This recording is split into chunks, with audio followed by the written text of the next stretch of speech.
સૌરાષ્ટ્રના અનેક વિસ્તારોમાં વરસેલા કમોસમી વરસાદને કારણે લસણના પાકને ઘણું નુકસાન થયું છે। રાજકોટ ગ્રામ્યના લોધિકા, પડદરી અને ગોંડલ તાલુકામાં લસણનું મોટા પ્રમાણમાં વાવેતર થતું હોય છે। લસણનો પાક તૈયાર થઈ ચૂક્યો છે, પણ અચાનક કરા અને માવઠું વરસતા ખેડૂતોને મોટું નુકસાન થયું। લસણના પાકમાં સૌથી વધારે ખર્ચ થતો હોય છે, ત્યારે તેનો પાક બગડતા ખેડૂતો નિરાશ થયા છે।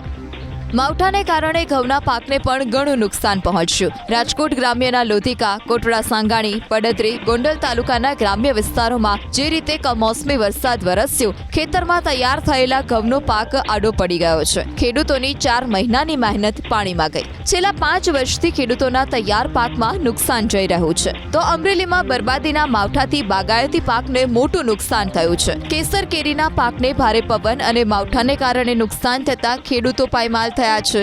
ચીકુ, પપૈયા, કેળાના પાકમાં પણ મોટા પ્રમાણમાં નુકસાન થયું છે। સરકાર સર્વે કરી સહાય ચૂકવે તેવી ખેડૂતોએ માંગ કરી। તો અમદાવાદ જિલ્લામાં કમોસમી વરસાદને કારણે શાકભાજીના પાકમાં નુકસાન થયું છે। રીંગણ અને ગવારના પાકમાં કમોસમી વરસાદ અને ભારે પવનને કારણે નુકસાન પહોંચ્યું છે। રીંગણના છોડ પવનને કારણે નમી પડ્યા છે, તો છોડ પરથી ફૂલ પણ ખરી પડ્યા।